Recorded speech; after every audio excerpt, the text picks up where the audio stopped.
자리에서 일어나서서 경건한 마음으로 하나님 말씀을 함께 받도록 하겠습니다. 몸이 불편하신 분들은 앉은 상태에서 말씀을 받으실 수가 있습니다. 오늘 받게 될 하나님 말씀은 신약성경 누가복음 17장입니다. 누가복음 17장 11절에서 19절까지의 말씀을 함께 받도록 하겠습니다. 다 같이. 예수께서 예루살렘으로 가실 때에 사마리아와 갈릴리 사이로 지나가시다가 한 마을에 들어가시니 나병 환자 10명이 예수를 만나 멀리 서서 소리를 높여 이르되 예수 선생님이여 우리를 불쌍히 여기소서 하거늘 보시고 이르시되 가서 제상들에게 너의 몸을 보이라 하셨더니 그들이 가다가 깨끗함을 받은지라. 그 중에 한 사람이 자기가 나은 것을 보고 큰 소리로 하나님께 영광을 돌리며 돌아와 예수의 발 아래에 엎드리어 감사하니 그는 사마리아 사람이라. 예수께서 대답하여 이르시되 10사람이 다 깨끗함을 받지 아니하였느냐? 그 9은 어디 있느냐? 이방인 외에는 하나님께 영광을 돌리러 돌아온 자가 없느냐 하시고 그에게 이르시되 일어나 가라 내 믿음이 너를 구원하였느니라 하시더라. 아멘. 앉으시겠습니다. 저는 오늘 본문 말씀을 중심으로 감사하는 훈련입니다. 이런 제목으로 함께 말씀의 은혜를 나누려고 합니다. 오늘 저는 말씀을 준비를 하면서 아주 어렸을 때 학교 다닐 때의 시절이 잠시 생각이 났습니다. 너무나 먹고 살기가 힘든 그런 때였습니다. 내 입에 뭔가 들어가지 않으면 쫄쫄 하루 종일 굶어야만 할 그러한 어렵고 힘든 때였습니다. 그럴 때 과연 학교에 가면 먹을 것이 있었습니다. 급식이라는 것이 있었습니다. 건빵 같은 작은 빵을 주기도 하고 미국에서 건너온 옥수수 가루를 또 이렇게 급식으로 주기도 하고 그래서 그것을 받는 기쁨이 얼마나 컸는지 모릅니다. 급식을 배분할 때는 줄반장이나 반장이 나와서 이제 배분을 하게 되어지는데 한 사람당 빵, 건빵 조그마한 빵이죠. 이제 30개 혹은 60개씩 이렇게 분할해서 나누어 주게 되어지는데 앞자람부터 뒤쪽으로 쭉 가다 보니까 때로는 맨 뒤에 있는 친구는 다른 친구보다 서너 개, 대여섯 개 모자라게 받을 때가 없지 않아 있습니다. 개수가 다 동일하게 들어있는 게 아니더라고요. 그러다 보면 참 나누는 사람 입장에서는 굉장히 마음이 아프죠.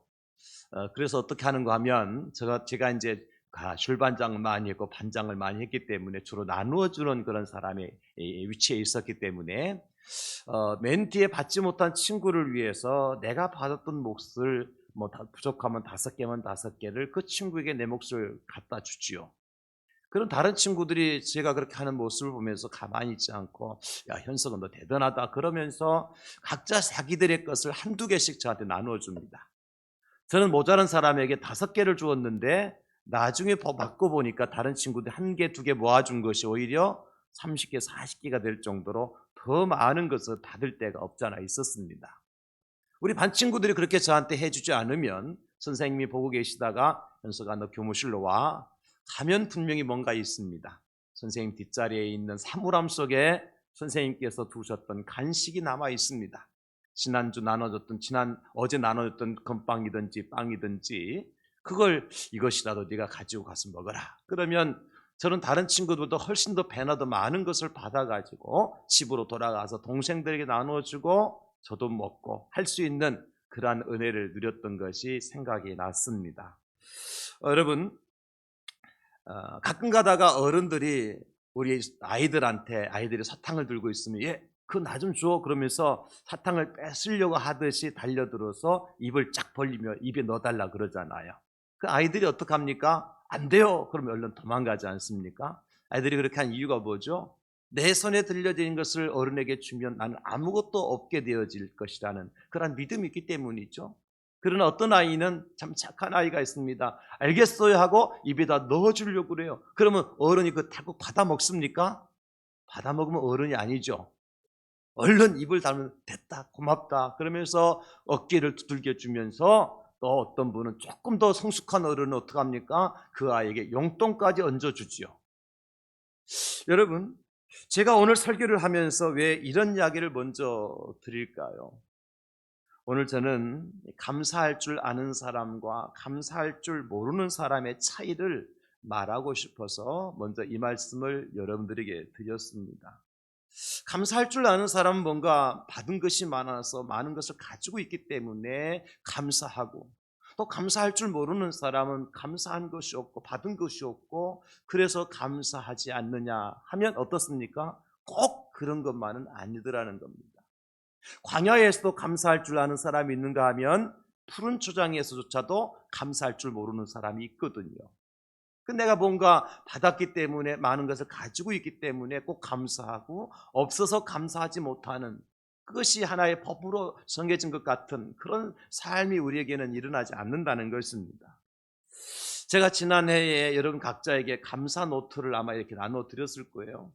그리고 1년 동안 틈틈이 제가 광고를 했죠. 감사 노트를 잘 기록하십시오. 저도 하고 있습니다. 그리고 이제 지난 한 달 전부터는 무슨 광고를 드렸습니까? 지난 1년 동안 적은 감사 노트를 제출해 주십시오. 제가 제출해 달라고 하는 이유는 과연 감사 노트를 기록한 분이 계시는가 안 계시는가 파악하고 싶었던 거죠. 그래서 이제 저는 결과를 기대하고, 그래도 담임 목사가 1년 동안 광고하고 또 한 달 동안 광고했으니까 적어도 몇 분은 되지 않겠나 싶어서 이제 지난 주간 마감을 해보니까 딱 한 분이 가져오셨어요. 제 마음이 기뻤을까요? 슬펐을까요? 약간 슬펐어요. 그런데 주중에 한 분이 또 목사님 제가 그냥 바빠서 못 드렸는데, 그러면서 그 다음 주일날 저한테 갖다 주셨어요. 두 분이 내줬어요. 저는 기쁨이 배로 변했습니다. 한 분 냈을 때하고 두 분 냈을 때하고 제가 받은 기쁨, 감사는 배로 증가했다는 거예요.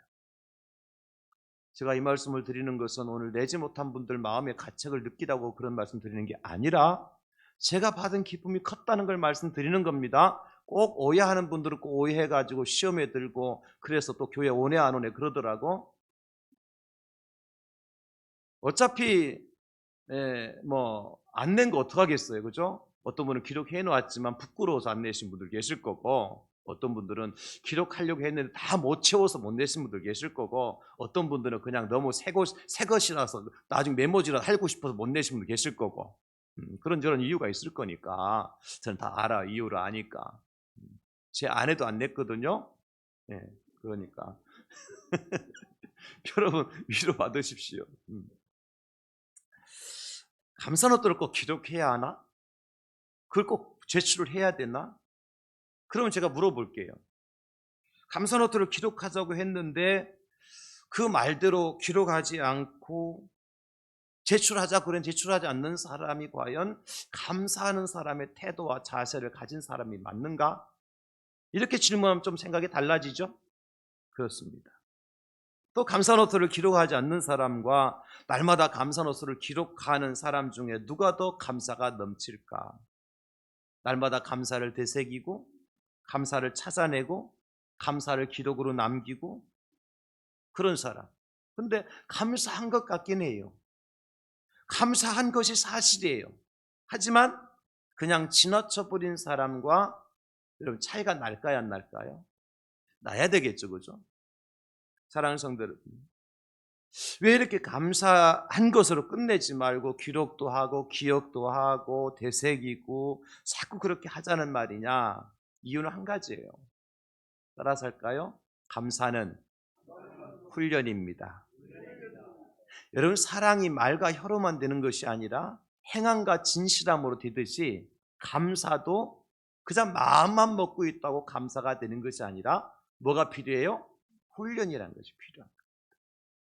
그 가만히 보면 감사는 훈련을 통해서 가능해지고 또 풍성해지는데, 감사해 본 사람이 감사를 하더라. 감사하는 사람이 또 감사를 하더라고요. 뭐 아침부터 북한 이야기하면 좀 괜히 기분 나쁘지만 어쩔 수 없습니다. 우리가 저 북한에 얼마나 많은 것을 갖다 주었습니까? 개성공단에 공장을 짓고 시설 설비를 하는데 수백억 수천억이 들어갔잖아요. 우리를 위한 것이었습니까? 물론 우리도 거기서 생산을 해서 같이 공공이익을 창출을 하기 위한 목적도 있었지만 어쨌든 북한을 경제적으로 좀 도와주고 싶은 마음에서 시작한 거잖아요.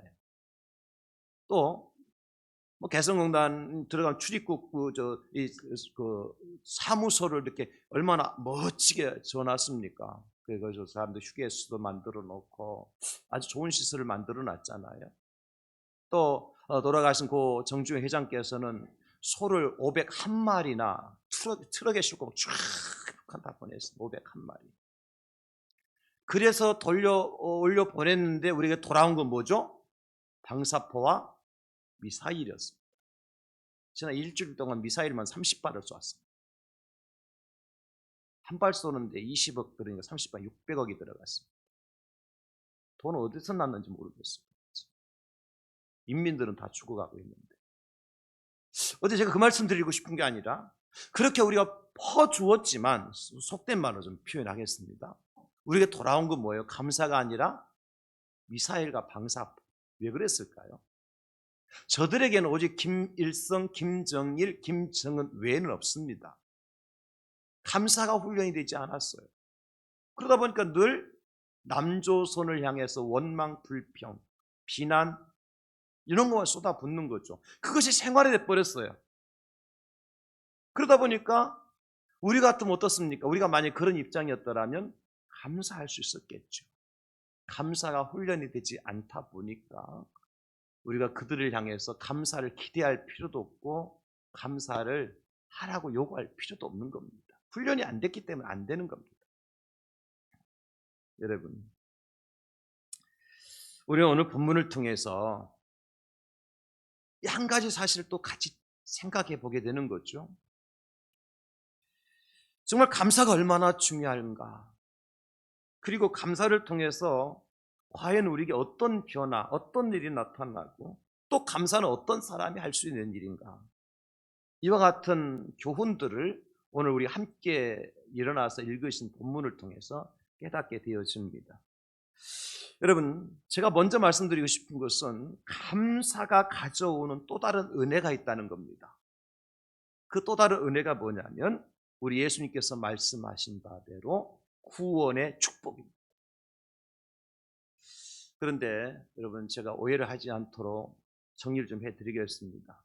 천국은 누가 갑니까?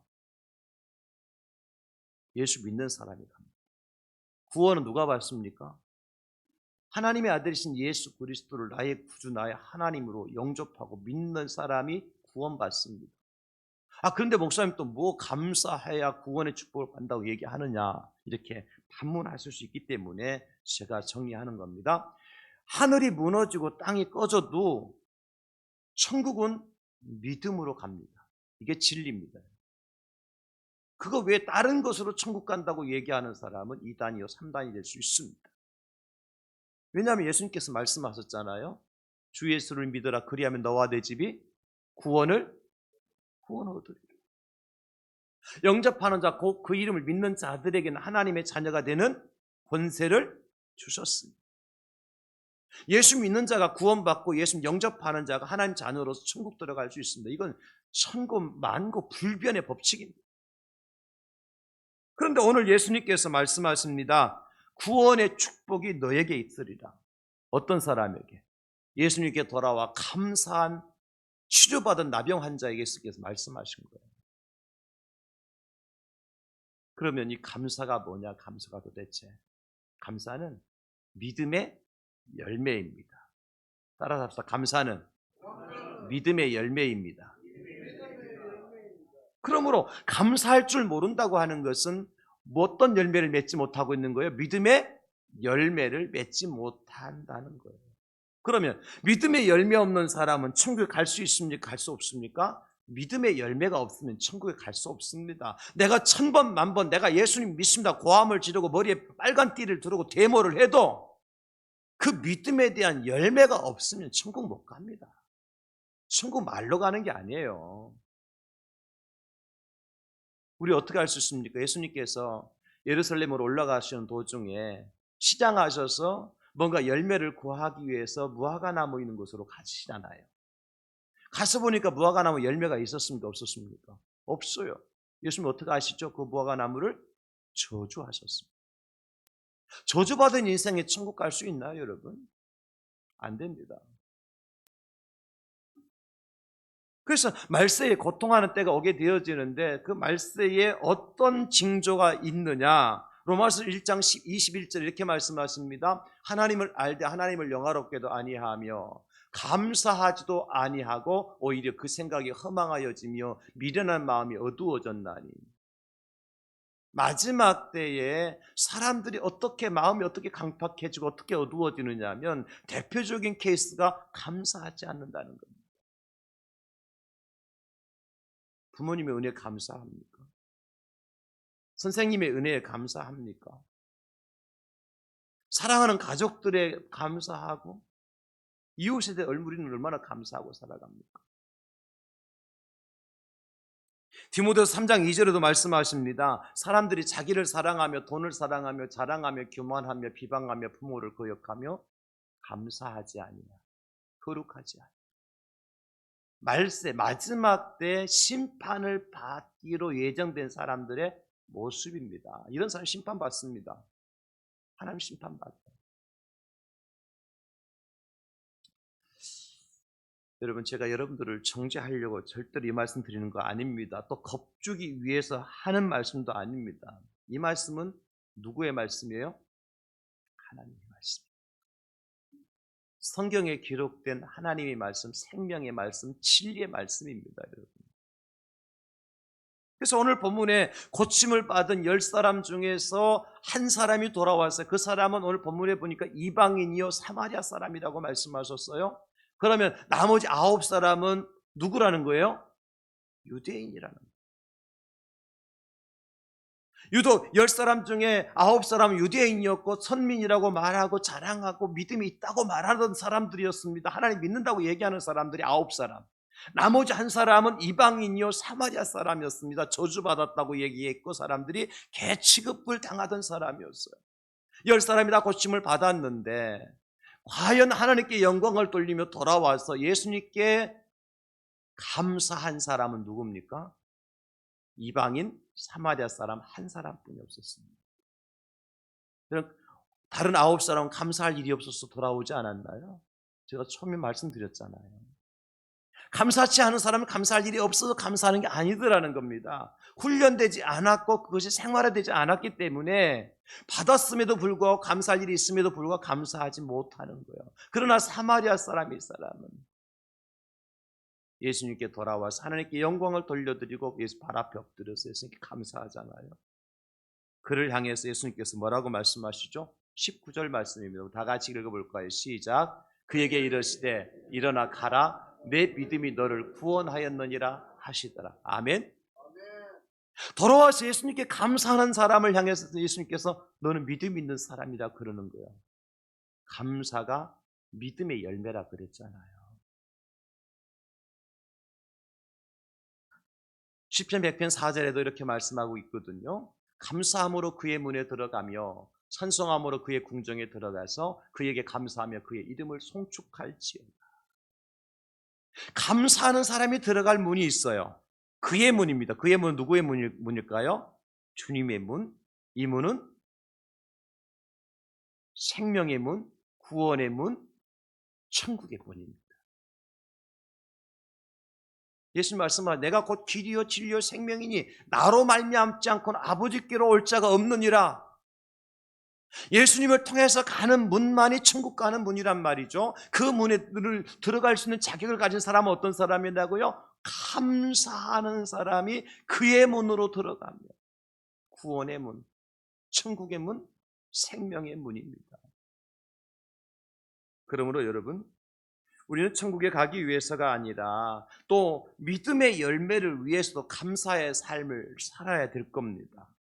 한번 인간적으로 한번 생각해 보십시다. 성경을 떠나서 감사하는 사람이 천국에 들어갈 확률이 높을까요? 아니면 날마다 일마다 불평하고 원망하는 사람이 천국에 들어갈 확률이 높을까요? 질문이 좀 이상하죠? 물론 천국은 확률로 가는 게 아닙니다. 다시 말씀드립니다. 천국은 누가 들어간다고요? 믿는 자가 들어가요. 그렇다면 여러분, 과연 우리는 구원받은 성도로서 믿음의 열매로 감사를 하며 살아야 되는데 이게 그냥 되는 게 아니더라는 겁니다. 뭐가 필요하다고 말씀드렸어요? 훈련이 필요한 훈련. 그래서 감사가 훈련. 어떤 훈련이 필요하냐? 전 세 가지만 간단하게 말씀드릴게요. 첫 번째 훈련은 이겁니다. 다 같이 시작. 은혜를 사모하는 마음 갖기 훈련이 필요합니다. 은혜를 사모하는 마음 갖기. 날마다 우리가 어떤 마음을 가지고 살아야 돼요? 은혜를 사모하는 마음. 여러분, 은혜는 사모하는 자의 몫입니다. 오늘도 여러분 예배당에 나오실 때에 과연 내가 오늘 대양제일교회 예배를 드리러 가는데 하나님께서 주혜정 목사님을 통해서 어떤 말씀의 은혜를 내게 주실까, 이런 사모하는 마음이 없이 앉아 계시면 따분하고 머리 아프고 시간이 지겹습니다. 그런 분들 지금 딱 세 분 계시잖아요. 빨리 안 맞추고 엉뚱한 소리만 하고 앉았나. 빨리 맞춰야 핸드폰 게임도 하고 점심 먹고 친구 만나러 갈 텐데 뭐가 없어서 그래요? 내 마음에 은혜를 사모하는 마음이 부족해서 그래요. 근데 은혜를 사모하는 마음 가지면요, 토시 하나, 말씨 하나, 음성 하나조차도 다 과연 저 말씀은 나에게 어떤 은혜를 주시려고 하시는 말씀일까 하는 그 간절함 때문에 말이죠, 시간 가는 줄 모른다니까요. 시간 가는 줄 모른다니까요.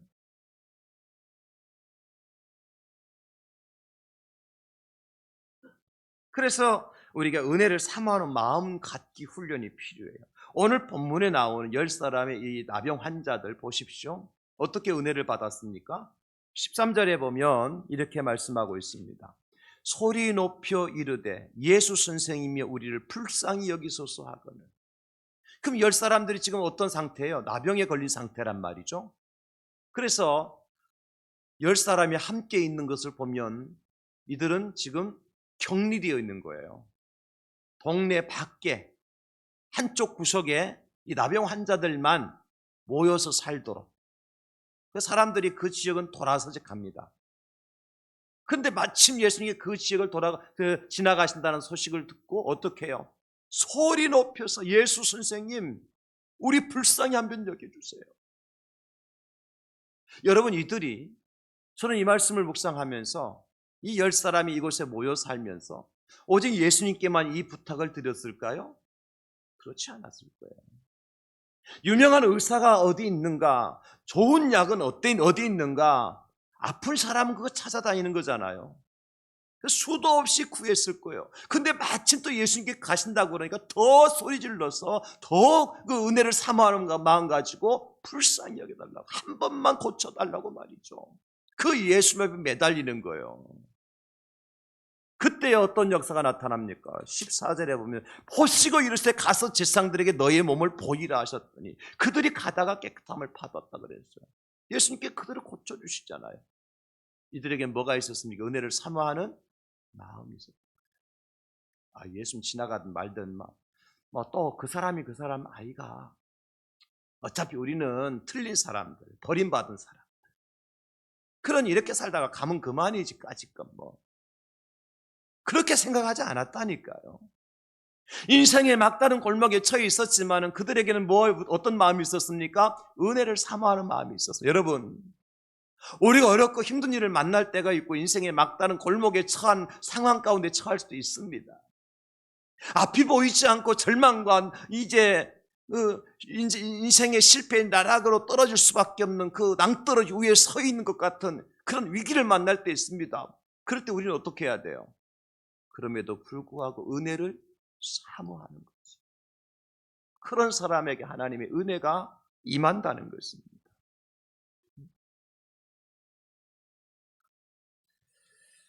그 은혜를 사모하는 사람의 자세는 어떤 자세냐? 야고보 4장 6절입니다. 그러나 더욱 큰 은혜를 주시나니 그러므로 일렀으되 하나님이 교만한 자를 물리치시고 겸손한 자에게 은혜를 주신다 하였느니라. 여기 겸손한 자는 어떤 사람일까요? 예수님의 말씀처럼 심령이 가난한 자예요.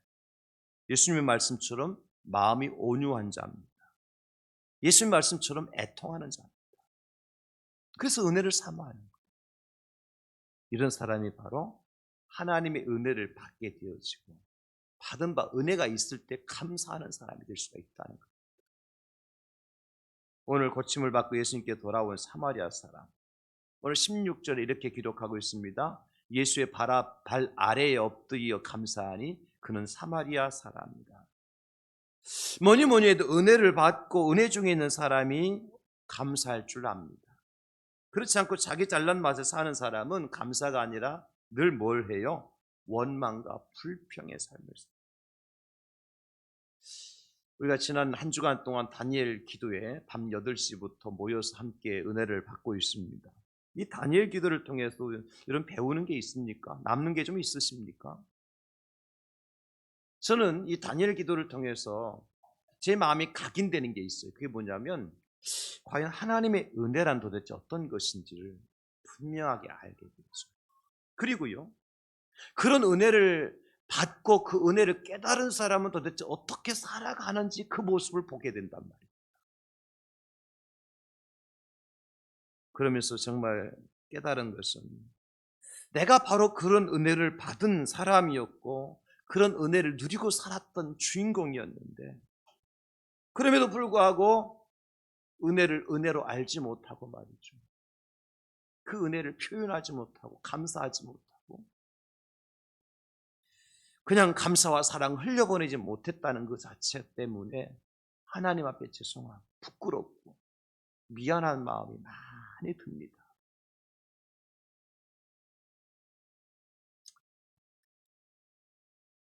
지난 주간에 우리가 참 작은 빛을 보는 듯한 그런 뉴스를 하나 접하게 됐잖아요.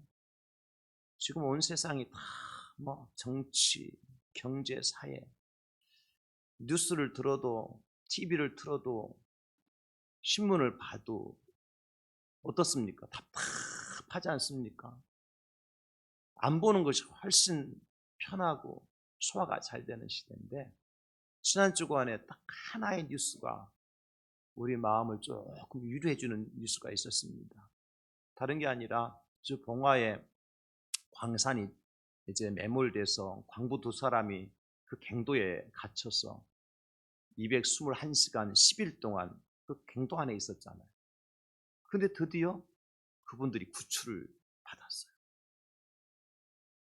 10일 221시간 그 강도 안에서 갇혀가지고 비닐로 텐트 아닌 텐트를 치고 그 안에서 장작 몇 개 모아서 모닥불 피우고 가지고 들어갔던 커피 믹스 그 가지고 10일 동안 버텼어요. 그들이 이제 구출을 받고 갱도 밖으로 걸어서 나올 때 온 국민이 가족들은 말할 필요도 없고 다 환호하고 기뻐했지 않습니까? 참 이 가족들이 얼마나 기뻐했을까요? 저는 이 가족들 못지않게 또 감격했던 분들이 있다고 저는 봐요. 누구냐면 그들을 구출하기 위해서 말이죠. 참 온 국민의 욕을 다 먹으면서 그 구출 현장에서 작업하고 일들을 진행했던 그분들. 각도가 좀 달라가지고 엉뚱한 데 구멍 뚫었다고 막 욕을 얼마나 했습니까? 그럼에도 불구하고 끝까지 자기 할 일을 다해서 그 10일 만에 갱도에 갇혔던 그 광부 두 사람을 구출해낼 때 그분들의 이 감동, 감격이라는 것은 저는 말도 할 수 없다고 생각해요. 그래서 그분들이 특별히 그 가족들이 인터뷰를 통해서 뭘 얘기하죠? 우리가 받은 사랑이 있기 때문에 앞으로 우리 남은 생에 이 사랑과 은혜를 갚는 마음으로 봉사하고 섬기며 이웃을 사랑하며 살겠습니다. 그런 얘기 많이 했잖아요. 감동스러운 스토리였어요. 여러분은 별거 아닌 것처럼 느끼는지 모르겠어요. 저는 엄청나게 감동스럽더라고요. 마치 우리 형님이 우리 아버지가 갱도에 있다가 나오신 것처럼. 그런데 여러분 생각해 봅시다. 매몰된 지 10일 만에 구출된 그분들하고 광부 두 분, 매몰되지도 않고 비닐 텐트가 아니라 따뜻한 아파트 안방에서, 그 장작개비로 피는 모닥불이 아니라 온돌방에서, 커피 믹스가 아니라 쌀밥과 맛있는 쇠고기 국을 끓여가면서 하루 세끼 밥을 먹고 생활한 우리가 더 큰 은혜와 감사를 해야 되겠습니까? 아니면 그분들이 더 큰 감사가, 은혜를 받은 겁니까? 이해가 안 가는 모양입니다. 너무 고차원적인 이야기라서 그렇죠. 우리 대항제일교회 우리 성도 수준 이 정도는 이해할 수 있다고 저는 생각하고 말씀드렸는데, 다시 한번요. 자, 갱도에 10일 동안 갇혔어요. 그저 그 안에서 너무 추워서 그냥 비닐 조각으로 텐트 만들었어요. 추우니까 저체온증이 안 걸리려고 모닥불을 피웠어요. 먹을 것이 없으니 커피 믹스 가루 조금씩 이제 물 타서 마셨겠죠. 그리고 10일 동안 견뎌서 드디어 구출받았어요. 그들이 받은 은혜가 크냐, 아니면 매몰되지도 않고 비닐 텐트가 아니라 아파트 안방에서, 온돌방에서 하루 세끼 밥 먹고 살아온 우리가 더 받은 은혜가 크냐 말이에요. 그분들이 받은 은혜가 크다고 생각하는 분들은 갱도에 지금 갇혀야 돼요. 매몰돼야 돼요. 그래야 은혜 받으러 갈 거 아니에요. 생각해 보십시오. 그런 어렵고 힘든 일을 만나지 않고 이렇게 건강한 모습으로 살아있는 우리가 더 은혜가 큰 거 아닙니까? 우리가 받은 은혜가 더 큰 거 아닙니까, 여러분? 그럼 그분들이 이렇게 감사하고 그들이 삶을 이렇게 앞으로 살아가겠다 고백하는 것과 우리가 감사하고 우리가 살아가겠다 고백하는 그 내용이 누가 더 커야 됩니까? 산술적으로 표현하면 비교가 안 되지 않습니까? 근데 왜 우리는 왜 못하죠? 훈련이 되지 않아서. 범사에 감사하는 훈련이 되지 않았어. 특별히 은혜를 사모하는 마음 갖기 훈련이 부족했어. 그러니까 은혜를 은혜로 알지 못하는 거예요. 은혜를 사모하는 사람은요, 조그만 것만 봐도 그것이 은혜인 줄 알고 그 때문에 감사한다. 은혜를 사모하지 않으니까 하나님께서 큰 것을 주셔도 감사할 줄 모르는 거예요. 범사에 감사할 줄 모르는 겁니다. 제가 목회를 하니까 오해 없기를 바라면서 드리는 말씀입니다. 어떤 분은요, 예배를 드릴 때마다 감사를 표현을 해요. 어떤 분은 제가 설교를 마치고 나가서 하겠으면 막 얼굴을 볼 때마다 감사를 표현을 하셔요. 근데 어떤 분은 1년 12살 돼도 한 번도 감사 표현을 할 줄 모르는 분이 계셔요. 절기 추수감사, 맥주, 절기, 성탄절 때도 절기 때조차도 감사를 표현하지 못하는 사람이 있어요. 그 차이가 뭘까? 은혜를 사모하는 마음 갖기 훈련이 안 됐고 감사 훈련이 부족해서 그래요. 오늘부터 여러분 결단하십시다. 은혜가 은혜인 줄 모르고 그냥 지나치는 것이 아니라 작은 것에도 감사할 줄 알기 위해서는 내 마음에 은혜를 사모하는 마음 갖기 훈련이 필요한 겁니다. 그래서 이번 추수감사절 때도 죄송하지만 제가 또 노트한 거 또 드릴 거예요. 뭐 속눈샘 치고 또 한 번 더 하지 뭐. 이거 일주일짜리입니다. 그 대신에 일주일짜리. 이거 만드는데 돈 들어갑니다. 공짜 뭐 여러분들 그냥 무료로 나눠드리니까 그냥 하늘에 뚝 떨어진 줄 알지만 그렇지 않습니다. 이거 나눠드리는 이 목적은 뭘까요? 이 안에 말씀들을 읽고 묵상하고 감사 노트 기록하고 그러고 나눠주는 것이지. 표지 보면 야 이거 표지가 잘못됐네, 잘됐네, 뻣뻣하네, 뭐 휴지도 못 쓰겠네, 뭐 오자가 있네, 그거 보라고 나눠주는 건 절대 아닙니다, 여러분. 그런데 여러분 생각해 보십시오. 자, 노트를 나눠드렸어요. 그럼 나눠들었어요. 이번에는 지난번에 못했으니까 또 목사님 설교까지 했으니까 또 양심의 가치가 더 한 이틀은, 일주일에 한 이틀은 할 거 아니에요. 그죠? 하려면 어떻게 돼요? 은혜를 사모하는 마음 가지십시오. 그리고 하나님께 내게 주신 은혜가 무엇인지를 한 번 더 묵상하시고 그것을 기록하시면 됩니다. 그러면 감사가 감사를 낳고 감사가 더 풍성해지는 것을 체험하게 될 것입니다. 그래서 감사가 훈련인데 감사 열매를 맺기 위해서는 첫 번째 어떤 훈련이 필요하냐면 은혜를 사모하는 마음 갖기 그런 훈련이 필요한 거예요. 두 번째 어떤 훈련이 필요하냐면 말씀에 순종하는 훈련이 필요합니다. 참으로 안타깝게도 순종이 제사보다 낫다는 말을 듣고도 여전히 자기 마음대로 사는 사람들이 참 많습니다. 하나님의 말씀이 진리라는 것을 알면서도 여전히 자기 속에는 옳은 대로 살아가는 사람들이 참 많습니다.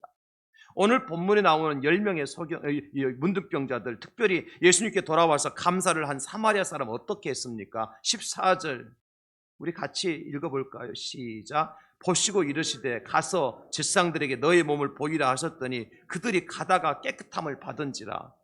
아멘. 이들 언제 깨끗함을 받았어요? 가다가. 예수님 고쳐주세요. 불쌍히 여기주세요. 알았다. 이리 온나. 그리고 예수님 고쳐주시고 난 다음에 이제 고침을 받았으니까 제사장들이 가라 그렇게 말씀하신 게 아니에요. 가서 너희 몸을 봄이라 그랬는데 아직 여전히 내 몸은 그냥 나병 환자 그대로란 말이죠. 그럼에도 불구하고 그들이 간 거예요. 이게 뭐 한 겁니까? 말씀에 순종. 저와 여러분 잘 아는 가나 혼인집에 물이 변해서 포도주가 된 사건도 마찬가지죠. 예수님께 종들에게 물동에다 가득 물을 갖다 채우라 그랬어요. 어떤 물입니까? 맹물입니다. 그리고 그 물을 떠다가 다시 연회장에 갖다 주라 그래서 어떤 물입니까? 맹물입니다. 그런데 그 맹물을 채우고 맹물을 떠다가 연회장에 갖다 주니까 어떻게 됐어요? 물이 변해서 포도주가 됐어요. 이것이 말씀에 순종하는 자에게 주신 하나님의 은혜의 축복입니다. 처음부터 변화된 포도주가 아니었다니까요. 하나님께 우리에게 말씀을, 성경을 주신 목적은 딱 두 가지입니다. 여러 가지 있겠지만 제가 볼 때는 첫째는 뭐냐면 이 하나님 말씀을 통해서 구원의 길을 우리가 발견할 수 있습니다. 신구약 성경을 아무리 백독하고 천독을 읽어도 구원받지 못하면 그 사람 말씀을 말씀대로 읽거나 묵상하지 못한 사람이에요. 진리를 깨닫지 못한 사람이에요.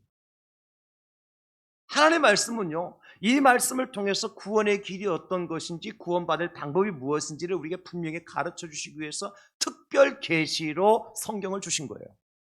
두 번째 목적이 있습니다. 그것은 우리 인생들을 행복하게 만들어 주시기 위해서 성경을 주셨어요. 절대 불행한 인생 만들려고 하나님 말씀 주신 게 아니라는 겁니다. 그럼 여러분, 우리가 구원받고 행복한 사람이 되기 위해서는 뭐 하면 돼요? 하나님의 말씀은 성경대로 순종하면 돼요. 할렐루야. 내가 구원받고 내가 행복한 사람이 되기를 원한다면 말씀에 순종하면 되는 겁니다. 감사의 사람이 되기를 원한다면 말씀에 순종하는 훈련이 필요하다. 제가 여러 말씀을 설교 시간 때만 하지만 어떤 사람은 그냥 말씀을 듣고 좋은 말이네, 괜찮아, 그리고 끝나버려요. 행동으로 옮기지 않아요. 그런 말씀의 능력이 나타나지 않는 겁니다.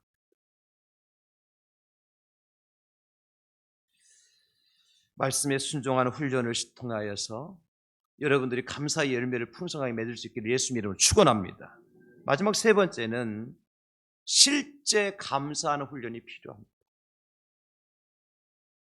감사를 체질화시켜야 된다는 겁니다. 여러분 광야를 지나가던 이스라엘 백성들 뭐가 체질화됐었어요? 원망과 불평이 체질화됐었어요. 그러니까 고기 먹고 싶다고 해서 하나님께서 하늘에서 메추라기 내려주시잖아요. 아니 애굽에서 먹던 맛있는 음식이 필요하다고 그러니까 하나님께 하늘에서 만나를 내려주시잖아요. 자기들이 일하고 수고한 경우가 없어요. 그런데 그들은 늘 어떻게 해요? 그 메추라기를 얻고도 불평하고 만나를 먹으면서도 불평하고 그들은 불평과 원망이 체질화된 사람들이에요. 그러니까 어떻게 됐습니까? 광야를 지나가지만 가나안 땅에 한 사람도 못 들어가잖아요. 근데 단 두 사람이 있었죠. 여호수아와 갈렙. 이 두 사람은 감사가 체질화됐던 사람. 그러니까 가나안 땅에 가서 말이죠, 그 원주민들을 보니까 거인들이에요. 그들이 보면서 뭘 느꼈겠어요? 저들과 싸우면 우리는 질 것이다가 아니라, 야, 저 사람 뭘 먹고 살았게 저렇게 몸이 저렇게 좋아. 우리는 맨날 광야에서 만나 매출하게 먹고 살아. 이렇게 이 정도인데 말이지. 얼마나 좋은 걸 먹고 얼마나 귀한 것을 먹고 얼마나 살기 좋은 땅이길래 저렇게 거인들이 이걸 살까? 그런 마음이 드는 거예요. 그러니까 하나님께서 우리와 함께 하신 저들은 우리의 밥이다. 우리가 저들을 다 이기고 저들이 누렸던 하나님의 은혜와 축복을 우리가 누릴 수 있다고 이제 그들은 믿음을 가진 거죠. 그렇게 보고했잖아요. 감사가 체질화된 사람. 결과는 어떻게 됐습니까? 그들의 말대로 약속의 땅에 들어가지 않습니까? 지금 엄청난 많은 비용과 사회적인 비난을 받으면서 한미 연합훈련을 하고 있습니다. 연합군 훈련하고 있죠, 그죠? 비용 엄청나게 들어간 미사일 한번 쏘는데 20억 들어간다면 지금 비행기 하나 미국서 띄우고 항공모함 띄우는데 여러분 그 비용이 1, 2천만 원 갖고 될 것 같습니까? 그리고 사회적으로 왜 꼭 그렇게 이 시기에 이 연합훈련을 해가지고 북한을 갖다가 충동시켜 미사일 쏘게 만드냐고 그렇게 욕하고 난리 아닙니까? 그럼에도 불구하고 하는 이유가 뭐죠? 이런 전쟁은 책상 앞에 앉아가 컴퓨터 치면서 하는 게 전쟁이 아니지 않습니까? 전쟁은 공학 박사 학위를 받고 미생물학 학사 학위를 받았다고 그 사람들이 전쟁에서 싸워 승리하는 게 아니지 않습니까? 그런 학위가 없어도 어떤 사람이 소총 들고 전쟁터 나가서 말이죠, 머리에 투구 쓰고 군화 신고 뛰어다니는 사람이 싸우는 거잖아요. 그러니까 하늘에서 비행기가 떠봐야 되고 바다에 배가 떠봐야 되고 육군은 이제 숲을 뒤지면서 같이 뛰어가는 실제적인 뭐가 필요해요? 훈련이 필요해요. 그래서 지금 한미연합 군사훈련을 하는 겁니다. 실제 훈련이 중요하니까. 역대하 32장 25절에 보면 아주 귀한 말씀이 나오거든요. 히스기야가 마음이 교만하여 그 받은 은혜를 보답하지 아니함으로 진노가 그와 유다와 예루살렘에 내리게 되었나니. 히스기야가 하나님께로부터 받은 은혜가 뭐죠? 죽을 병에 걸렸는데 15년 생명 연장을 받았어요. 그러면 내가 받은 은혜를 어떻게 하면 살아야 돼요? 내가 받은 하나님께로부터 받은 은혜가 무엇으로 보답할까 하면서 실제 삶 속에서 은혜를 보답하는 삶을 살아야 될 거 아니에요. 그런데 히스기야가 어떻게 했습니까? 받은 은혜를 보답하지 아니함으로 표현하지 않는 거예요. 왜 고마운 마음이 없었겠어요, 여러분? 여러분 히스기야 입장에 여러분 있었다고 생각하면 얼마나 고맙고 감사했겠어요. 그런데 여러분 감사는 마음과 생각으로만 되어지는 게 아니라니까. 뭐가 있어야 돼요? 실제적인 액션이 있어야 되는 거예요. 부모님의 은혜 감사합니까? 그 마음만 가지고 있으면 돼요? 어떤 분이 그런 표현을 하시더라고요. 60년대 경상도 사람들. 경상도 사람 비하하기 위한 말은 절대 아닌 것 같고요. 사람들의 특징이 무슨 특징이냐면 마음은 있어, 생각은 가지고 있어. 근데 사랑하는 사람에게 I love you, 사랑한다는 말을 표현을 못하는 거예요. 내게 뭔가 도움을 주고 은혜를 준 사람에게 thank you, 고맙습니다, 감사합니다 표현을 못하는 거예요. 은혜에 보답을 해야 되는 할 줄 모르는 거죠. 마음은 있어, 마음은. 왜 경상도 사람이라 그런 고마움 그런 걸 왜 못 느끼겠어요? 마음은 가지고 있다니까요. 근데 감사라는 것은요, 느낄 감자, 살해할 사자거든요. 내게 주신 은혜 느낌을 어떻게 해야 돼요? 살해를 하는 것이 감사예요. 이해하시겠습니까? 근데 살해할 사자를 보게 되어지면 한자가 말씀 언변에 쏠사자로 되어 있다고요. 말씀은 플러스 쏠사자가 이제 합쳐져 가고 살해할 사자가 되는 거거든요. 말은 여러분 내 입에서 나갈 때 의미가 발생하는 거잖아요. 그렇죠? 말이라고 하는 것은요, 내가 아무리 많이 배우고 똑똑한 사람이라 할지라도 말하지 않으면 그 사람이 똑똑한 사람인지 많이 배운 사람인지 알 수 있어요, 몰라요? 모르는 거예요. 그죠? 감사가 바로 그런 거예요. 표현되지 않는 감사, 살해할 줄 모르는 감사. 이거는 마치 무엇과 같은 거 하니까 윌리엄 아스워드라는 사람이 이렇게 표현했어요. 감사를 느끼지만 표현하지 않는 것은 선물을 포장해 놓고 주지 않는 것과 같다. 여러분 어떤 이렇게 모임에 가면 앞에 막 선물 막 쌓아놨잖아요. 그죠? 포장 예쁘게 해가지고 여러분들에게 드릴 겁니다. 그래 놓고 이제 진행자가 마지막 시간 다 됐는데도 선물 안 주고 그냥 끝나버렸어. 그 선물의 가치가 있는 거예요, 지금? 괜히 사람 양만 올린 거지. 감사가 똑같아. 표현되지 않는 감사, 살해하지 않는 감사, 실제적으로 일어나지 않는 감사는 마치 선물을 포장만 해놓고 주지 않는 선물과 똑같은 거예요. 그래서 감사는 어떤 훈련이 필요해요? 실제로 감사하는 훈련이 필요한 겁니다. 여러분 누구에게 은혜를 입었습니까? 그럼 실제로 커피 한 잔이라 대접해 드리면서 땡큐 할 수 있어야 돼요. 우리가 부모님의 은혜를 입었습니까? 그러면 이 추운 겨울에 따뜻한 내복 한 벌이라도 사서 부모님에게 갖다 드리면서 아버지 어머니 땡큐 할 수 있어야 되는 거죠. 그렇지 않으면 오늘 성경 보십시오, 여러분. 예수님께서 참 의미심장한 말씀 하셔요. 17절 예수께 대답하여 이르시되 10사람이 다 깨끗함을 받지 아니하였느냐? 그 9은 어디 있느냐? 이 말은 뭐예요? 만약에 어떤 분이 설교하면 그런 아주 재밌는 설교를 하시더라고요. 이 부분 가지고. 만약에 예수님께서 실제 감사를 표현하는 것 없이 마음만으로 감사를 받으시는 분이라면 이런 말씀이 필요 없다는 거죠. 그래서 어떻게 했겠느냐? 돌아온 사마리아 이방인을 향해서 예수님께서 17절에 이렇게 얘기했을 것이다. 너 쓸데없는 짓 했구나. 왜 돌아왔니? 그렇게 말씀하셨을 거라는 거예요. 근데 예수는 그렇게 말씀하지 아니하시고 나머지 9은 어디 있느냐 그렇게 말씀하셨어요. 감사는 뭐 하는 거요? 실제로 액션이 필요한 거예요. 화살을 쏘았으면 화살이 날아가야지. 그냥 팅 하고 비나살만 하면 이거 화살이 아니지 않습니까? 쏠사자가 그런 거니까. 사랑하는 성도들, 말씀 마무리할게요. 야고보서 2장 26절 우리 같이 읽겠습니다. 다 같이 시작.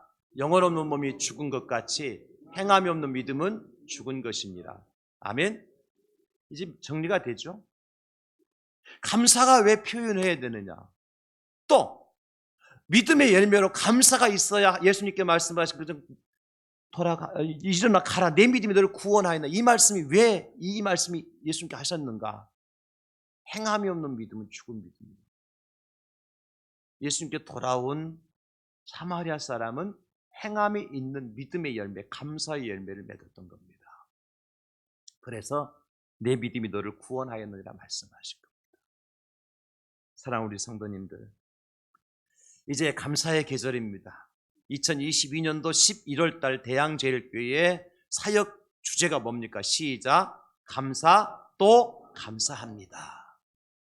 여러분 눈에 계속 보실 거예요. 저는 기도할 때도 계속 이 기도를 하고 있어요. 주님 감사, 또 감사, 그리고 감사, 앤드 감사, 오와 감사. 이건 저 혼자 하는 그 기도니까 그냥. 저는 기도할 때 하나님께 그냥 이상한 말 해요. 그냥 앤드도 쓰고 오와도 쓰고 막 쏘 감사 뭐 이렇게 에스 감사 이렇게. 우리말로만 하면 재미가 없잖아요. 하나님도 굉장히 좀 이렇게 심심하실 것 같고. 나라도 좀 특별하게 기도해야지. 여러분, 근데 감사는 그냥 되는 게 아니라 훈련이 필요하더라.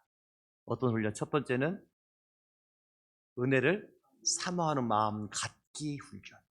두 번째는 하나님 말씀에 순종하는 훈련. 세 번째는 실제로 감사하는 훈련. 이제 오늘부터 시작입니다. 출발입니다. 11월 한 달 하나님께 어떻게 풍성하게 우리의 감사를 채워주시는지 그 감사의 의미를 깨닫고 열매를 맺고 오늘 돌아온 이 한 사람에게 말씀하신 일어나 가라 내 믿음이 너를 구원하였느니라 이 하나님의 음성을 저와 여러분들이 듣는 그런 주인공들이 다 될 수 있기를 예수님의 이름으로 축복합니다. 하나님 감사합니다.